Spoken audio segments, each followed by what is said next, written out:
Porque los vinos, no lo olvidemos, nacen en la tierra, en los viñedos. Por eso es fundamental el cuidado y la atención de la vid desde su nacimiento, cuidados que duran toda su vida y que se dividen por estaciones. En primavera se vuelve a arar y remover la tierra. La época de verano es propicia para arrancar las malas hierbas y tratar las posibles enfermedades. Y en invierno es cuando la técnica manual del viticultor se pone a prueba, ya que entre noviembre y febrero se da forma al viñedo mediante la poda. En estas fechas, la planta de la viña entra en estado vegetativo y su savia baja a las raíces, por lo que al cortar, la planta no sufre.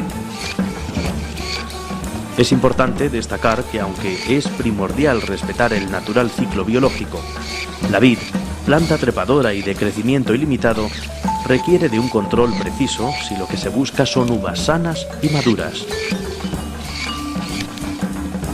Además, esta técnica es mucho más importante de lo que a priori puede parecer. Y es que del buen hacer y la pericia del podador dependerá la calidad de la uva y por lo tanto de sus vinos. Aunque las cepas se pueden podar en muchas formas distintas, quizá el procedimiento más utilizado sea en vaso, con lo que se consiguen formar cepas bajas. Existe también la poda de verano o poda en verde, práctica que se realiza durante la actividad vegetativa de la planta y que se considera complementaria.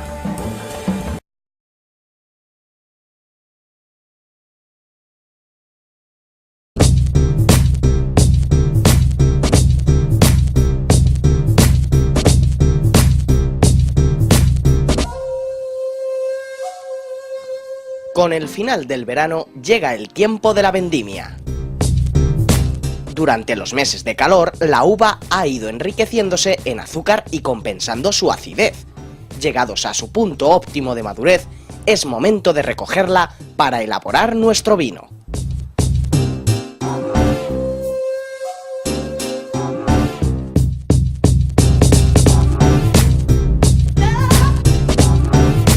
Para cortar los racimos de la vid utilizaremos normalmente tijeras de podar de mano.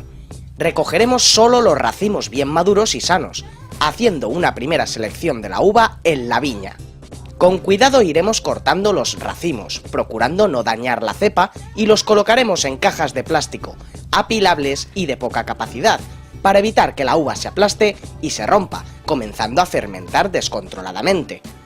Es importante que los racimos lleguen enteros y que no lleguen hojas, ramas u otros residuos con la uva, para lograr una materia prima de calidad con la que obtener un gran vino.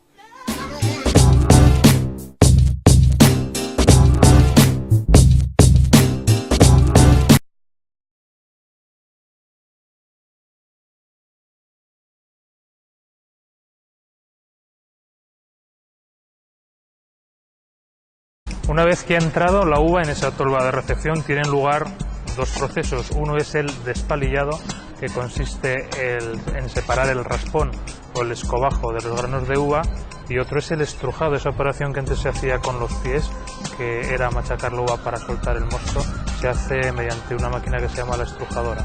Después, por acción de las bombas, esa mezcla de mosto y materia sólida se llevan a los depósitos de fermentación. El despalillado es la operación que consiste en separar el raspón o escobajo de los granos de uva.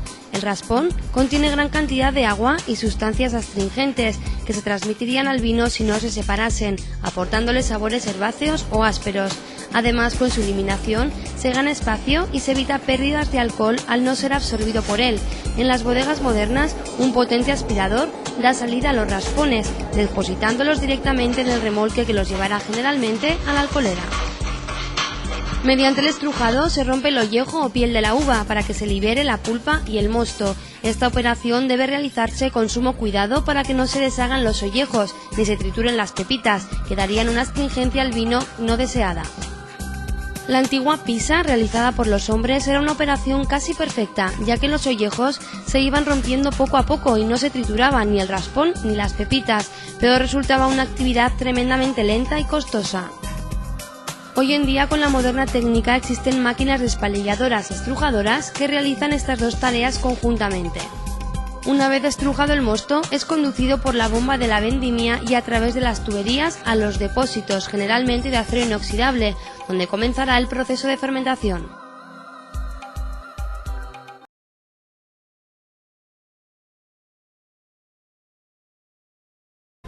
Mientras que para la elaboración de vinos blancos se utiliza el prensado antes de su fermentación, en los tintos dicha operación se lleva a cabo después, tras el descube. La masa sólida resultante está impregnada de un alto contenido líquido. Será llevada a unas máquinas llamadas prensas para que por medio de presión extraigan el vino. Una vez que se ha realizado el descube de los depósitos y se ha trasladado por tanto ese vino, lo que queda es una pasta que conocemos como orujo. Esa pasta será llevada a las prensas para extraer desde allí pues todavía mucho más vino. A lo largo de la historia, la mente del hombre ha sido capaz de idear diversos mecanismos para que la presión ejercida sobre los orujos fuera lo más eficiente posible, desde la voluminosa prensa romana de palanca toda en madera hasta las más modernas y sofisticadas controladas por ordenador.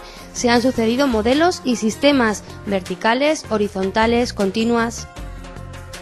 Es importante no someter a los orujos a una presión excesiva. Eso llevaría a que se pudieran romper las pepitas y los restos herbáceos, comunicando al vino sabores desagradables. Ello se consigue con las prensas horizontales neumáticas. Si la observamos vacía, distinguiremos una membrana.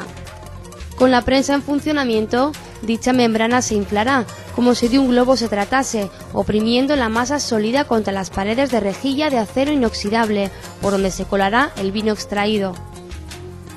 El movimiento giratorio de la prensa hará que la masa se homogeneice y la presión ejercida sea igual en toda ella. A través del ordenador se transmitirán a la prensa los kilos de presión ejercidos y otros diversos parámetros que controlarán la operación.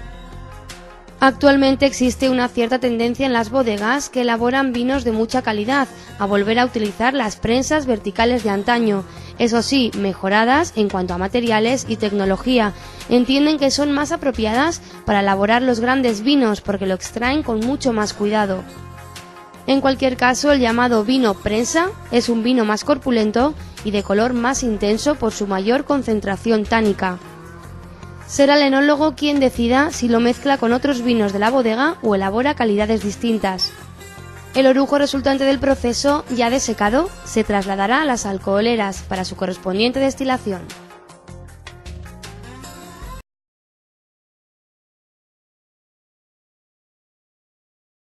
La fermentación es un proceso espontáneo producido por medio de las levaduras, por el cual el mosto dulce, el zumo desprendido de las uvas, se transforma en alcohol, en vino. Este fenómeno aparentemente simple es de una complejidad prodigiosa y ha llamado poderosamente la atención de los estudios de la ciencia. Fue Lavoisier quien demostró que el azúcar es transformado en alcohol y en gas carbónico, pero fue Pasteur el que estudió a fondo el proceso, demostrando que la fermentación se produce por medio de las levaduras cuando éstas viven sin aire. Aquí, en este depósito de acero inoxidable, se está produciendo ese fenómeno que es mágico, el proceso de la fermentación. El azúcar del mosto se transforma en alcohol con ese desprendimiento de CO2 y por acción de las levaduras. Todo eso está ocurriendo aquí a temperatura controlada en este depósito de acero inoxidable.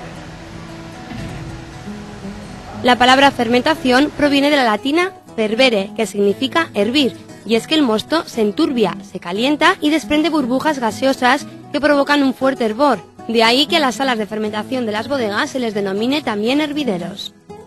Para poder elaborar un vino de calidad es indispensable controlar la temperatura de fermentación. Es por ello frecuente en las bodegas la utilización de depósitos de acero inoxidable equipados con camisas de refrigeración que permiten la circulación de agua fría a través de ellas cuando el aumento de la temperatura es peligroso para una buena vinificación. La tecnología permite hoy en día que ese control lo realicen automáticamente los ordenadores. Pantallas, cuadros sinópticos forman parte de las modernas bodegas y se hacen indispensables para controlar la fermentación. La correcta extracción de los aromas y el color contenidos en los ollejos en la piel de la uva condicionarán la finura y delicadeza del futuro vino.